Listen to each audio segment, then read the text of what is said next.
चक्रधर समारोह की रंगारंग शाम कल उस समय ऐतिहासिक बन गई जब अबूझमाड़ से आए विश्व प्रसिद्ध मलखम्ब दल ने ताकत, संतुलन और लचीलेपन का अद्भुत संगम पेश किया। मंच पर परंपरा और साहस का ऐसा प्रदर्शन हुआ कि पूरा सभागार तालियों की गड़गड़ाहट से गूंज उठा।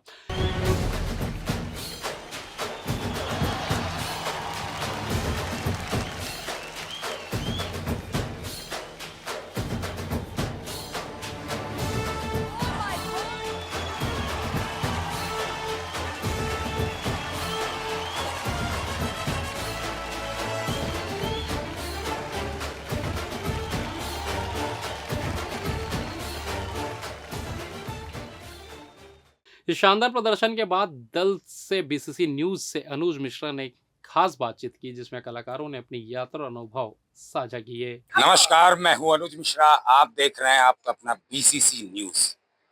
हम आज बात करेंगे चक्रधर समारोह की। चक्रधर समारोह चल भी रहा है और पूरे देश से कलाकार यहाँ परफॉर्म करने आए हैं। उसी क्रम में बस्तर के एक ऐसे क्षेत्र से, अबूझमाड़ क्षेत्र से मलखम्ब का एक दल यहाँ पहुंचा हुआ है।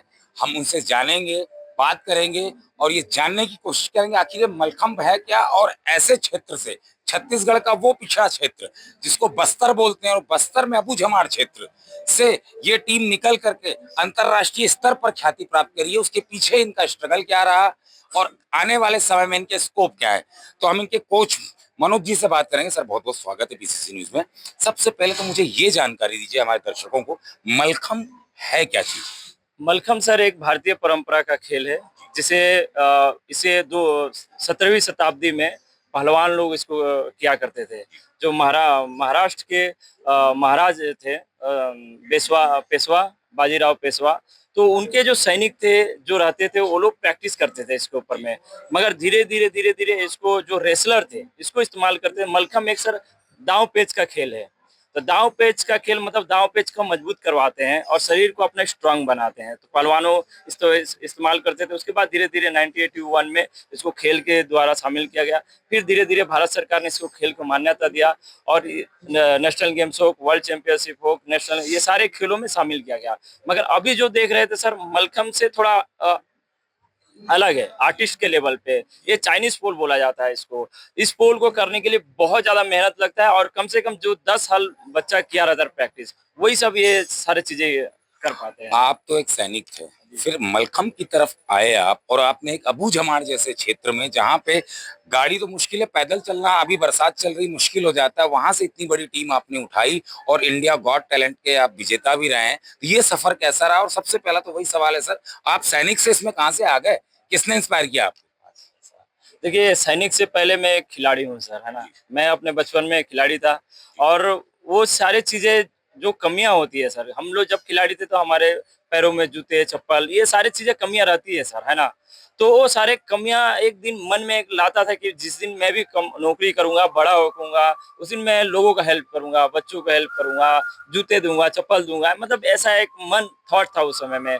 मगर ये भी थॉट था कि मैं कोच बनूं। मगर सैनिक में आया, अच्छा लगा। बस्तर में आया, बस्तर को देखने को मिला। बस्तर को बहुत अच्छे तरीके से देखने को मिला, हर गांव को, हर क्षेत्र को, हर लोगों से मिलने के लिए। जिस प्रकार के हम उस वहाँ के लोगों के लिए भावनाएं हैं, उस प्रकार की है नहीं। उधर के लोग बहुत सुजबक है, बहुत बढ़िया है, जिसका हम कल्पना नहीं कर सकते हैं। तो उसी क्षेत्र के ये सारे बच्चे हैं। स्ट्रगल तो इनके लाइफ में है ही है। इनको पकड़ लीजिए सर कि इनके जीवन में हर समय में लाइफ है, वो गांव पे हो या शहर में हो, क्योंकि वो दुनिया इन्होंने देखा नहीं है। तो इनके लाइफ में स्ट्रगल है ही है। एकेडमी आपने बनाई, अबूझमाड़ मलखम्ब एकेडमी। एकेडमी बनाने के बाद जब आप बना रहे थे तो आपको यकीन था कि ये जो आपने हीरे तराशे हैं, मैं कैमरा पर्सन को दिखाएंगे, ये हीरे आपको कितने साल में मिले और कितनी प्रैक्टिस इसके पीछे रही और कितनी मेहनत लगती है? देखिए सर, ये पूरे 500 बच्चों में से छट के ये 20-25 है जो मेरे पूरे 500 बच्चों को मलखम्ब सिखाया। मगर ये बच्चों ने उस चीज को समझा कि नहीं सर, कुछ अलग करने वाले हैं और इससे हमारी लाइफ बदलने वाली है। तो ये 500 बच्चों में से छट के ये 15-20 बच्चे ये, और मुझे यकीन था कि मैं इन बच्चों को जरूर एक दिन मंच दिलाऊंगा। और बिना विश्वास का तो कुछ नहीं होता सर। ये देख रहे हैं, देखिए बहुत छोटे बच्चे भी हैं आपकी इस एकेडमी में शामिल हैं। ये खेल जो हमने आपने जो परफॉर्म दिया बहुत ही सुपर था, बहुत ही अच्छा था। लेकिन इसमें सबसे बड़ी चीज जो देखने को मिली है वो स्टंट है ज्यादा। तो कोई भी स्टंट करने के लिए हर किसी के अंदर एक डर रहता है। उस डर को आपने कैसे भगाया, क्योंकि सब तो कहीं ना कहीं शुरुआत में डर रहे होंगे, तो उस डर को भगाने के लिए आप किस प्रकार की इनकी प्रैक्टिस करवाते हैं? सर हमारे एकेडमी में वो सारे व्यवस्था है जहाँ पे हम लोग कोई भी स्टंट को बहुत बारीकी से सिखाते हैं इन बच्चों को, हर चीज़ों को। जैसे सुरेश है तो इसके लिए अलग व्यवस्था बनाया गया है, अलग गद्दा, अलग मैट, सब कुछ इसके लिए अलग सुविधा दिया गया है। तो अभ्यास इतना अच्छा से करते हैं, प्लस एक दूसरे का ट्रस्ट, इन बच्चों का एक दूसरे का ट्रस्ट कि मैं नीचे हूँ, मैं ऊपर में हूँ, तो मुझे कोई ना कोई बचा लेगा। तो और अभ्यास से ये चीजें इतना निखर जाता है कि गलतियां नहीं होती है सर। आज तक हम लोगों ने 100 से भी ज्यादा शो किया, आज तक गलती नहीं हुआ सर हम लोगों से। आ, आपके जो स्टूडेंट्स हैं, ये बच्चे हैं जो ये अंतर्राष्ट्रीय स्तर तक भी गए हुए हैं, तो वहाँ उसको लेकर के भारत सरकार से या राज्य सरकार से आपकी क्या उम्मीदें या किस प्रकार की मदद संभव हो पाती है? फाइनेंशियली आप इसको क्राइसिस जो होते हैं उसको कैसे दूर कर पाते हैं? सर अब फाइनेंशियली देखा जाए तो ये पूरी टीम का जो अभी तक खर्चा है वो मैं ही चलाता हूँ, मेरी खुद की सैलरी से चलता है। और बहुत सारे लोग हैं जो हेल्प करते रहते हैं और देते रहते हैं। जैसे ये भी हमारे सामान्य कलेक्टर महोदय सर हैं, जब भी मैं इनको बोलता हूँ कि कुछ मुझे नीड है तो ये यहाँ से भी हमें हेल्प करते रहते हैं। तो ऐसे बहुत सारे छत्तीसगढ़ में लोग हैं जो हमको हेल्प करते हैं, मदद करते हैं सारे चीज़ों के लिए। विदेश जाना रहता है, टिकट के लिए हो या वीज़ा के लिए हो, तो कहीं ना कहीं कंट्रीब्यूशन पूरे छत्तीसगढ़ का है सर हमारे साथ। मैं सिर्फ अकेले नहीं हूँ, तो सारे लोगों का कंट्रीब्यूशन है, तभी मैं इस एकेडमी को चला पा रहा हूँ।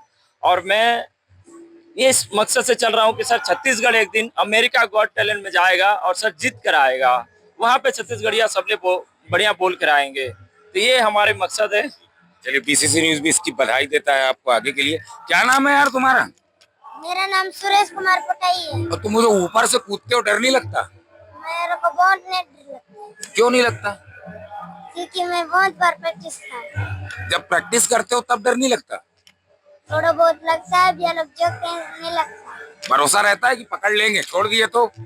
मेरे को कभी नहीं छोड़ते, पकड़ते हैं। अरे मान लो छोड़ दिए तो यार?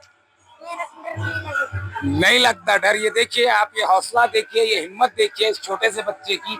और भी लोग हैं, आपको बता दें फिर से, ये अबू जमाल से, जहाँ की स्थिति छत्तीसगढ़ का हर बंदा जान रहा है, जो छत्तीसगढ़ को पिछले 5 सालों से भी देखा है तो वहाँ की स्थिति से परिचित होगा, न्यूज के माध्यम से है, जो कभी गया होगा। वहां से निकल के ये टीम आती है और अंतर्राष्ट्रीय स्तर पर ये परफॉर्म करती है। कहीं ना कहीं छत्तीसगढ़ सरकार को भी इस ओर ध्यान देने की जरूरत है, क्योंकि कहीं ना कहीं इनको फाइनेंशियल क्राइसिस से गुजरना पड़ता है। और जैसा इन्होंने बताया मनोज जी ने, अपनी सैलरी से 500 बच्चे हैं, उनमें से 25 बच्चों को यहाँ लेके आए हैं, 500 बच्चों को ट्रेनिंग दे रहे हैं, तो कितना कठिन होता होगा। हालांकि इस पर एक एक्सक्लूसिव खबर बीसीसी न्यूज आपके पास लाएगा। बहरहाल फिलहाल इतना ही, बने रहिएगा बीसीसी न्यूज के साथ।